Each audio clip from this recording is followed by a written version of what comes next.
numa fornalha e verem o quarto homem ao lado deles em a maioria. Se você disser hoje: ah, Senhor, rasga o céu e desce, você vai ver que você será imparável.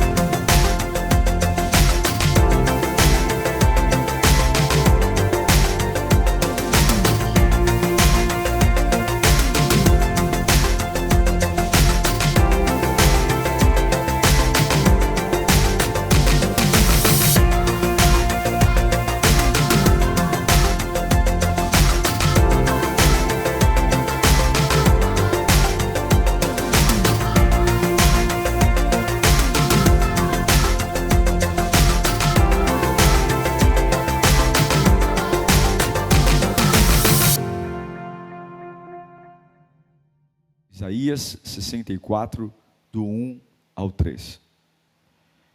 Ah, se rompesses os céus e descesses, os montes tremeriam diante de ti, como quando o fogo acende os gravetos e faz a água ferver. Desce, para que os teus inimigos conheçam o teu nome, e as nações tremam diante de ti. Pois, quando fizeste coisas tremendas, coisas que não esperávamos, desceste, e os montes tremeram diante de ti. Esse para mim é um dos capítulos mais lindos do livro do profeta Isaías. Primeiro, pela exclamação que ele faz: ah, se rompesses os céus e descesses. É um desejo ardente. No ano 539, os persas, eles vencem os babilônicos. E o povo de Deus era um povo cativo, exilado, e agora eles têm a chance, diante do Império Persa, de retornar para Jerusalém, para reconstruir.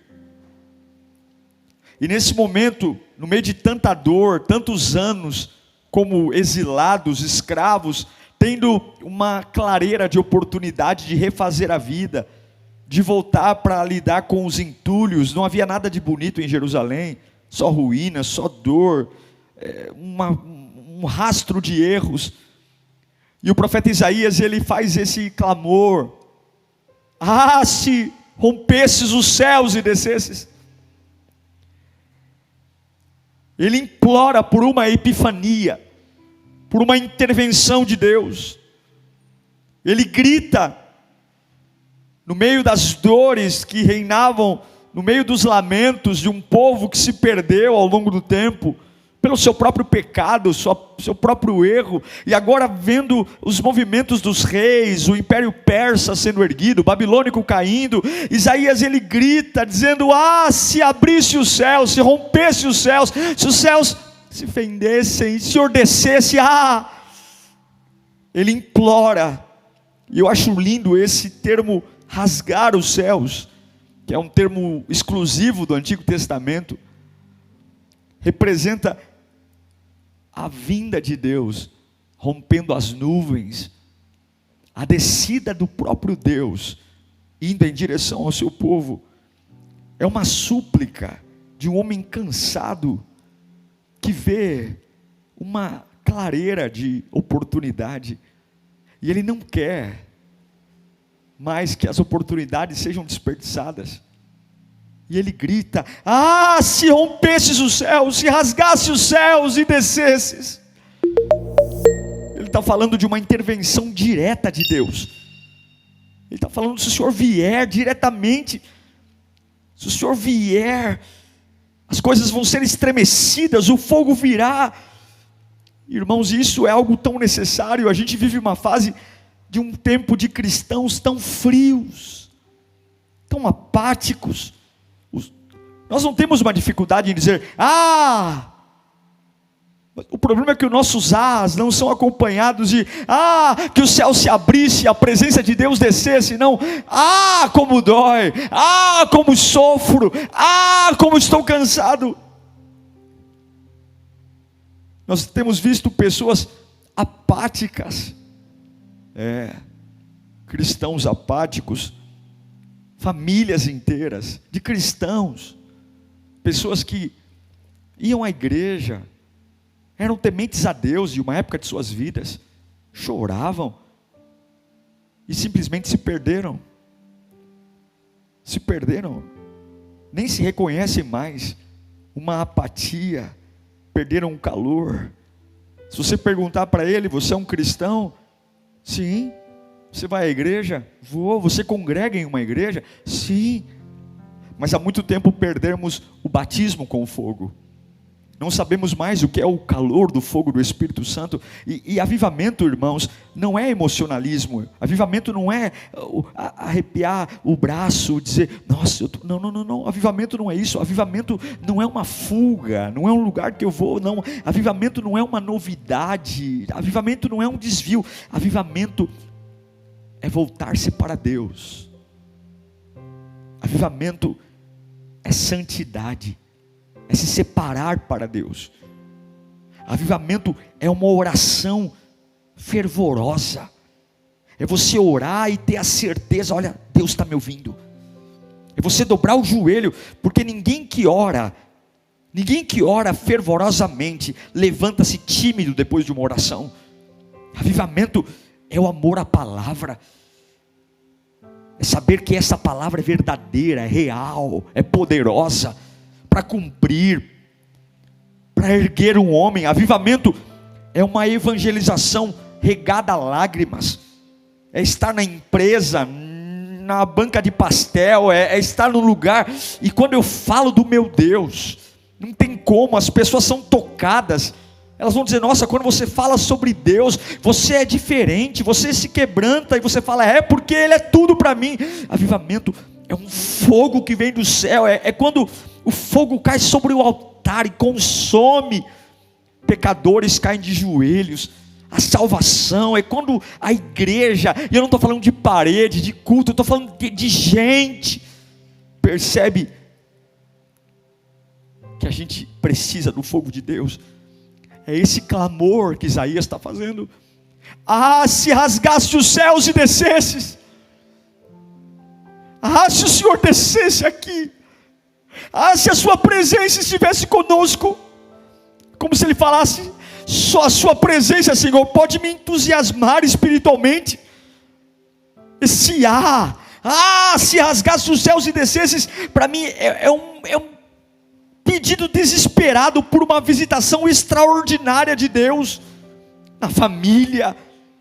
É olhar para aquilo que não funciona e dizer: Senhor, se o Senhor rasgasse os céus e descesses.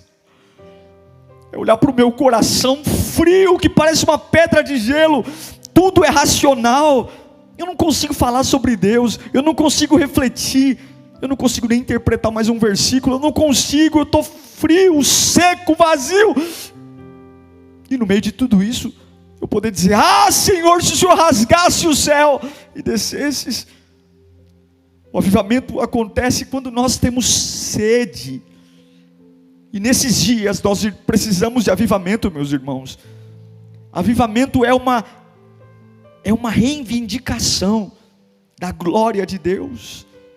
É quando nós reivindicamos: Senhor, nós queremos.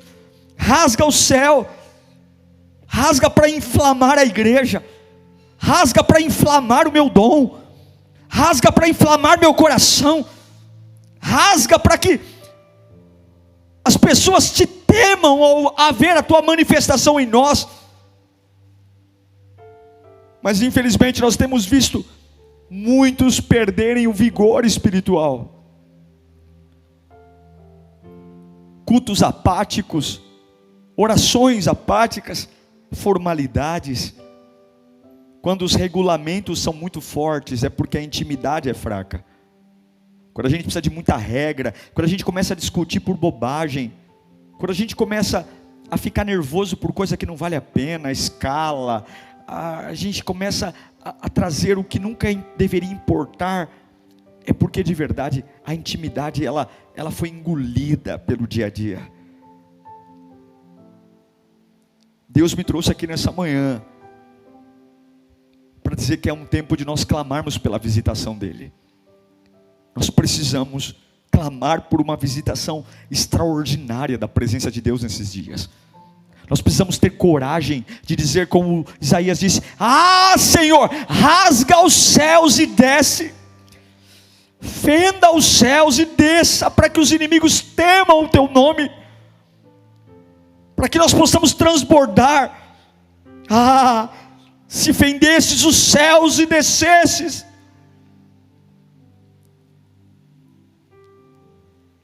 Por que nós temos essa necessidade? Essa época de pandemia nos trouxe muitos problemas.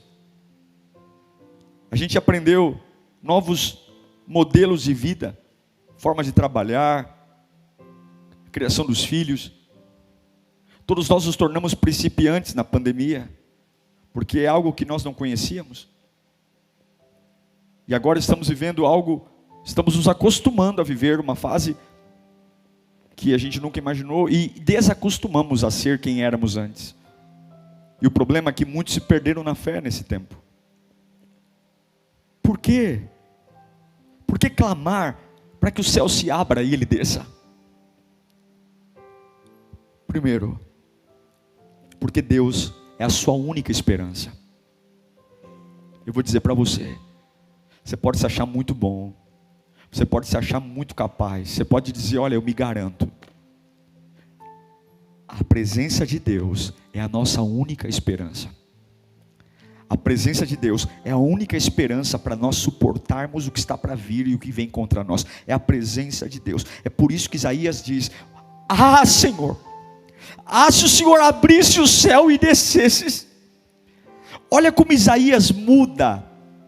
No versículo 1 do capítulo 64, ele diz: ah, se rompesses os céus e descesses. Agora, no capítulo anterior, o capítulo 63, versículo 15, olha o que Isaías diz: olha dos altos céus, da tua habitação elevada, santa e gloriosa. Perceba que o capítulo anterior ao 64, Isaías diz apenas: atenta-te do céu para nós. Você, Senhor, que está aí no céu, olha para nós. Só que no capítulo 64, ele aumenta a intensidade. Ele não diz: olha daí para cá. Ele diz: ah, Senhor, rasga o céu e desce. É como se ele dissesse: vem aqui para baixo. Vem aqui para baixo. Vem para cá, Senhor. Vem para cá. Esteja aqui. Isso faz todo sentido, porque é exatamente isso que Cristo fez. O Senhor Jesus, ele não levantou uma cortina, depois abaixou, não, ele arrancou isso dos dois lados. A Bíblia diz que o véu se rasgou de alto a baixo, um caminho sempre aberto, e Cristo subiu, através do céu aberto ao paraíso, nos entregando o seu Espírito, para que nós possamos ter esta coragem de dizer: esteja conosco. Só a presença de Deus provoca em nós esperança.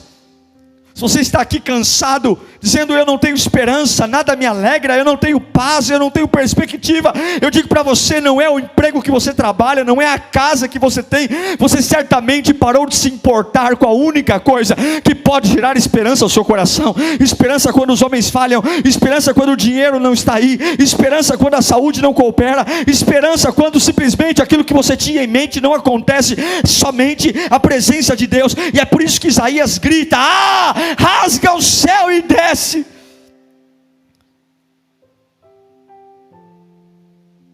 Na palavra de Deus, o grande requisito para ser abençoado sempre foi a presença de Deus. Infelizmente, os homens transformaram os quesitos de bênção em sacrifício de tolo. Faça uma campanha, entregue um desafio de oferta, mas historicamente falando, a garantia de que eu vou ser abençoado, o requisito básico para eu ser abençoado sempre foi um só: ter a presença de Deus. Lembra de Isaac? Isaac está morando com os filisteus e ele tem a presença de Deus. Os filisteus plantam uma semente e colhem 1. Isaac planta uma semente e colhe 100. Ele é poderosamente abençoado. O resultado dele é 100 vezes maior do que os filisteus. É a mesma terra, é o mesmo solo, é a mesma água, é o mesmo sol, é o mesmo vento, é a mesma semente. Mas Isaac tinha a presença de Deus. Isso é tão forte que em Gênesis 26, versículo 28,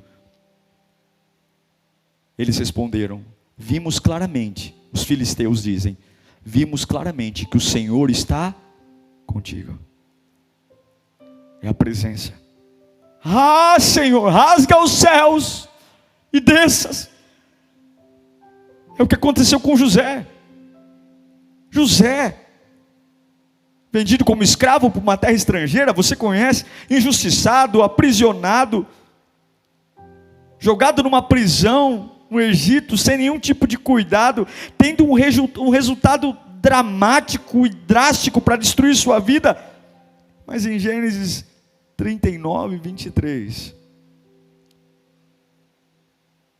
o carcereiro não se preocupava com nada do que estava a cargo de José. Ele estava na prisão. Por quê? Porque o Senhor estava com José. Porque o Senhor estava com José. Se você tem a presença de Deus, a maldade das pessoas não te para.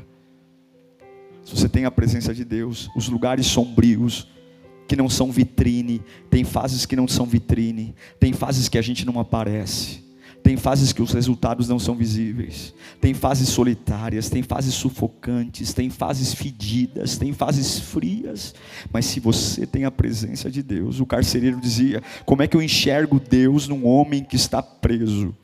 Mas a Bíblia diz que o carcereiro não se preocupava com José, porque o Senhor estava com eles. Você entende por que Isaías diz: ah, Senhor, rasga os céus e desça? É essa presença que estava com Moisés. Deus libertou o povo do Egito, você sabe disso. Deus estava com eles enquanto eles perambulavam pelo deserto, estava com eles. Lá tinha uma nuvem durante o dia para os proteger do sol, uma coluna de fogo durante a noite. Oh, meu Deus do céu, Deus estava lá. E enquanto na bandeira de Israel estava escrito: Deus conosco, Israel nunca perdeu uma batalha sequer. Mas quando eles decidiram se tornar uma nação débil e abandonar a presença de Deus, foram levados para a Babilônia, escravos, porque a esperança e a bênção não está nas tuas mãos, mas está na presença. Onde está a presença de Deus? Em que distância está a presença de Deus de você? Não me fale da Lírio, não me fale da igreja, não me fale de quantos cultos você assiste, não me fale de onde está a sua Bíblia, não me fale da presença. Me fale da presença, me fale qual foi a última vez que você orou e disse: ah, Senhor, rasga os céus e desce. Quando foi a última vez? Que não tem nada a ver com o quanto eu ganho, não tem nada a ver com o que meu marido faz, com minha esposa faz, não tem nada a ver com a opinião das pessoas, tem tudo a ver com o seu desejo de dizer: ah, Senhor, rasga os céus e desce. Eu quero te encontrar. A menos que o céu desça, você não resistirá. Eu preciso da presença para ter esperança. Eu preciso da presença, porque só a presença de Deus cria surpresas.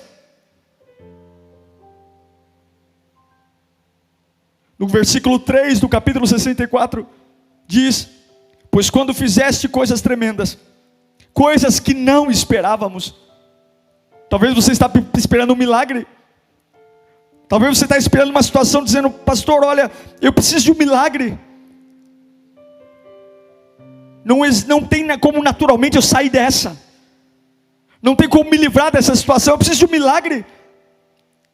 E aqui o mesmo homem que disse: ah, se o Senhor romper o céu e descesse, ele é o mesmo que diz: se o Senhor fizesse coisas tremendas, coisas que não esperávamos.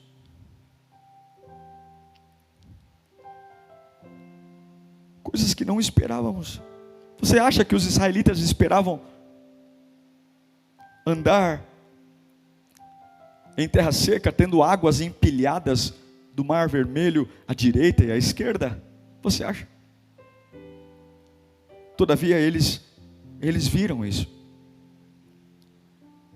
Você acha que eles aguardavam todos os dias no deserto, ter noites iluminadas? Nós temos luzes elétricas, né? Quando anoitece, os postes das avenidas acendem.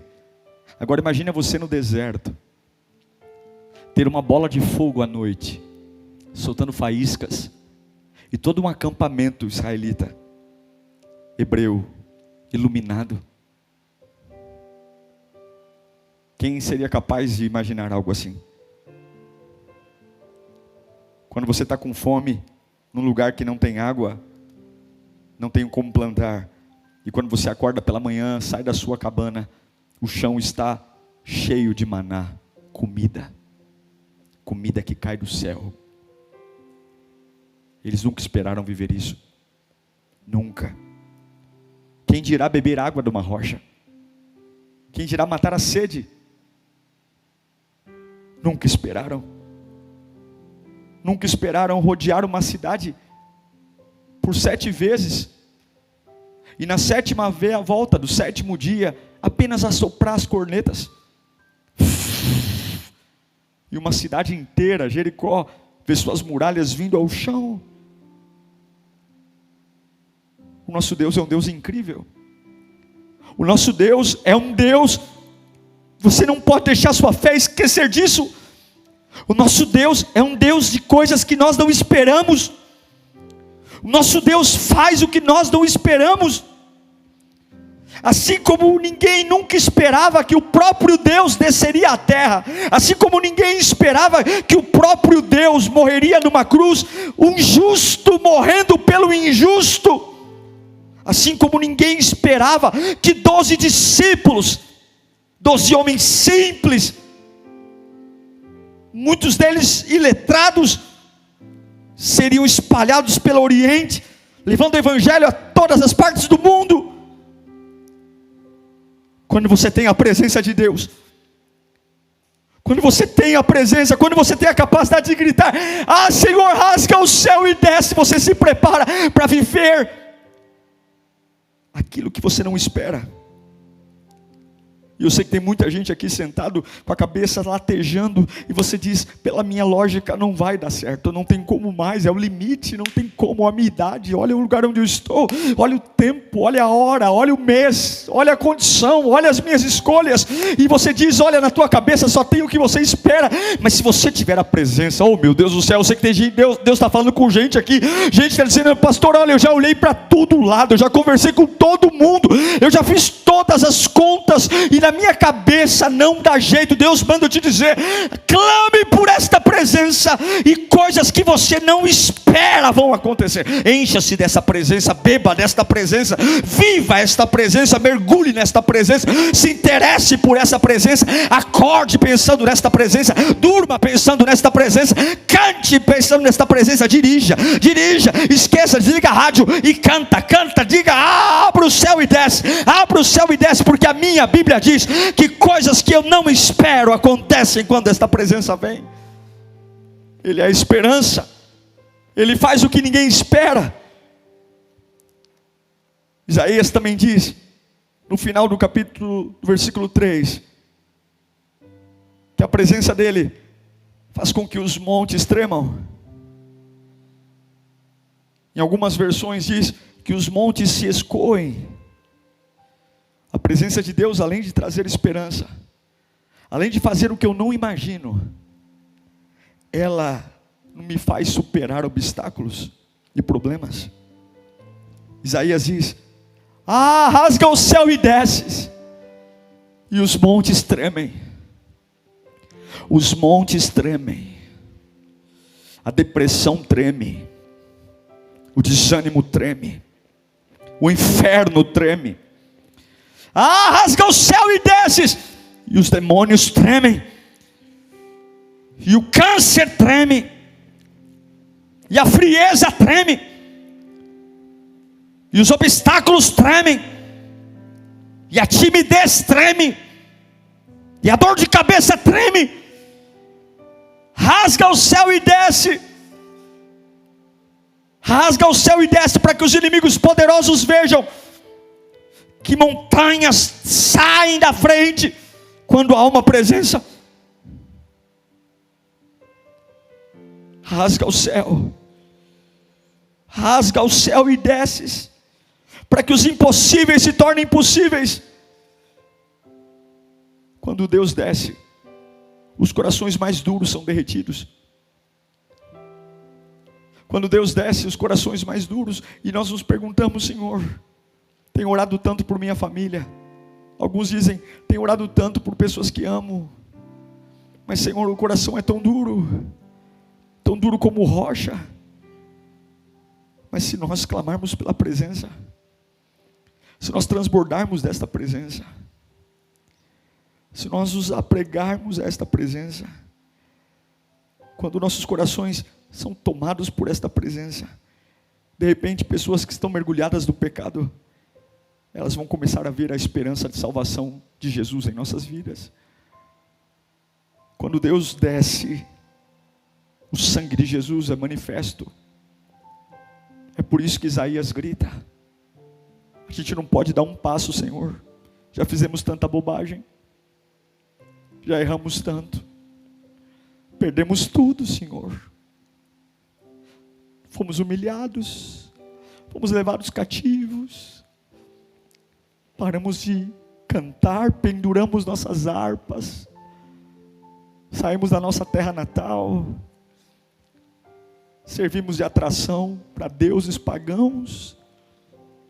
Agora a gente não pode querer dar um passo sem ter a certeza. No capítulo 63 eu pedi: olha para mim, mas não é pouco. Eu não quero só que o Senhor olhe para mim, eu preciso que o Senhor desça. Abra os céus e desce. Abra os céus e desce. Abra os céus e desce. Eu preciso acordar com a tua presença. Eu preciso dormir com a tua presença. Eu preciso voltar a chorar na tua presença. Eu preciso sentir. Eu não posso. Senhor, rasga o céu e desce. Desce. Pastor, é muito bonito o que o Senhor está dizendo.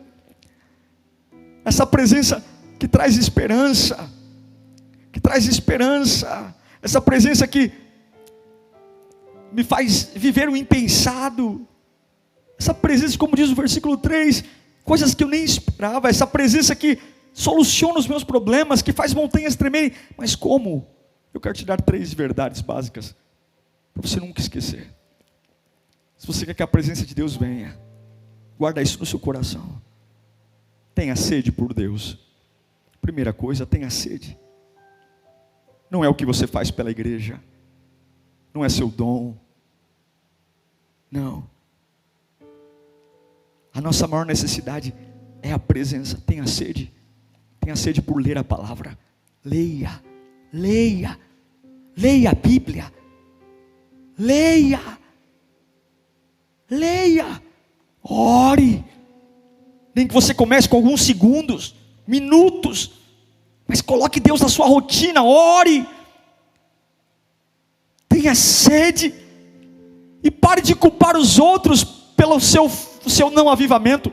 Não, a culpa não é do pastor, a culpa não é da igreja, a culpa não é do banco, não, a culpa é sua que negociou a fome e a sede.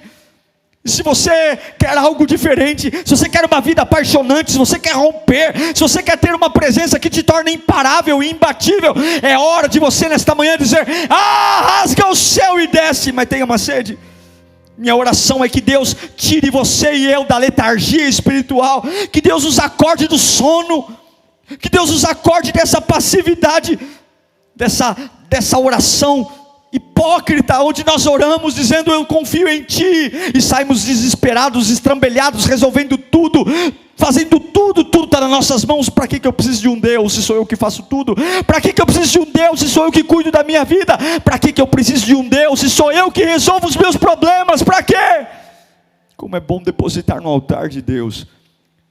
Irmão, só aquele que estava cansado e aprendeu a depositar no altar, sabe o alívio que é a presença. Só aquele que já se viu num momento de extrema escassez, sabe o que é você fechar os olhos e saber que Deus está ali. Por que Ele está ali? Porque eu creio. E dizer para Ele cada um dos meus problemas. E saber que Satanás não terá o poder de destruir minha vida. Porque aquele que guarda a nossa casa não dorme.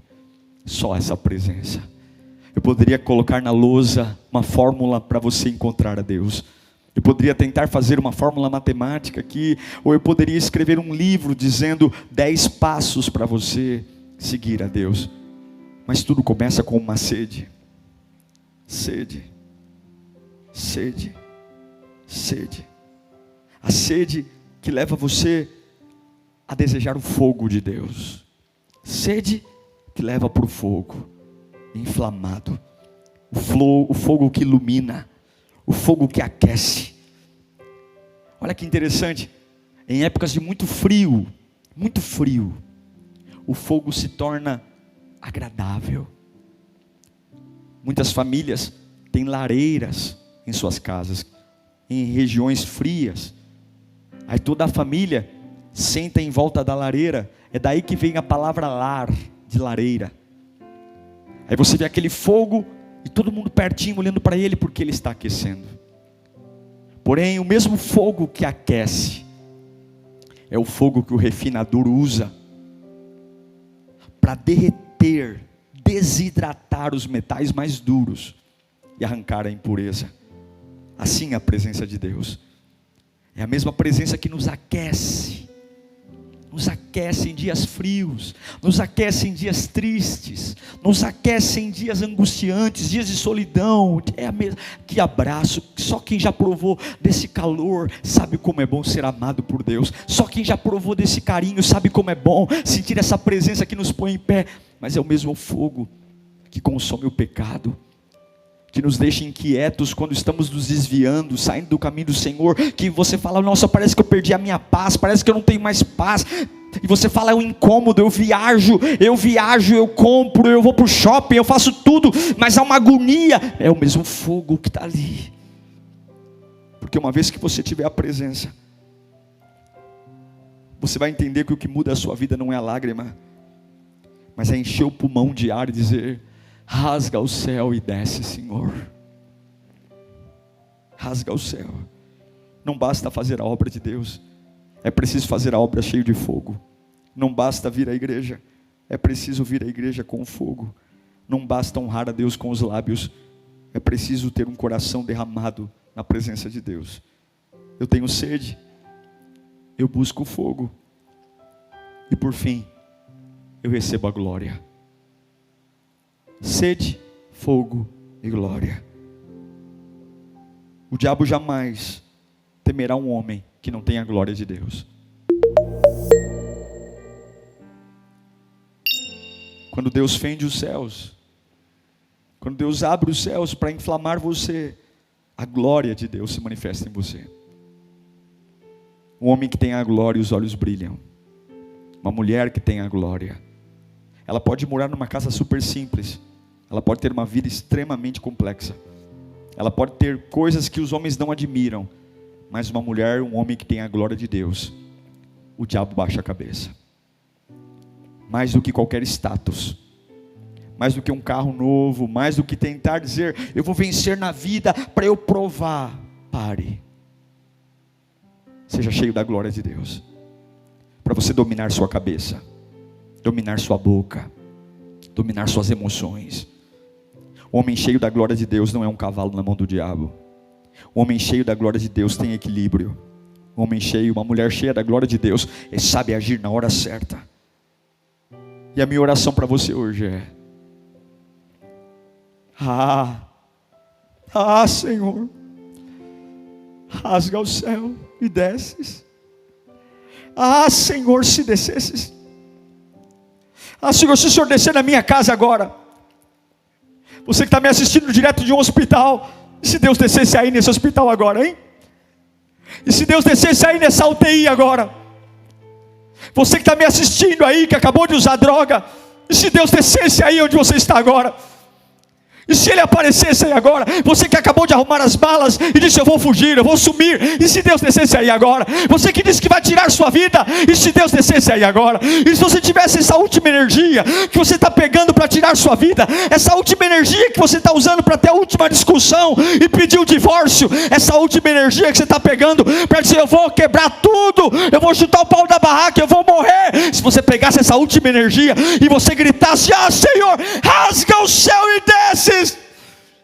Essa última energia, antes de dar o último trago, antes de dizer o último palavrão, antes de agredir, antes de dizer que não aguenta, antes de se lançar debaixo de um carro: ah, Senhor, se o Senhor descesse aqui, você ia provar da esperança que os israelitas provaram. Você vai provar de um Deus que é capaz de fazer o que você nunca imaginou. Você é capaz de ver montanhas imponentes estremecerem diante dessa presença. Você vai ver que Deus pode inclinar coração de homens ao teu favor. Você vai perceber que você e Deus é maioria. Você é maioria quando você tem Deus. Você não é maioria quando tem amigos. Você não é maioria quando tem seguidores. Você não é maioria quando tem apoio de turminha organizada. Você é maioria quando Deus está com você. A maioria sempre será a presença de Deus. A maioria sempre será a unção do Espírito. A maioria é a maioria com Elias, que faz mais de 400 profetas de Baal se renderem. É a maioria que faz Sadraque, Mesaque e Abednego não se ajoelharem diante da estátua de ouro e serem jogados numa fornalha e verem o quarto homem ao lado deles. É a maioria. Se você disser hoje: ah, Senhor, rasga o céu e desce, você vai ver que você será imparável.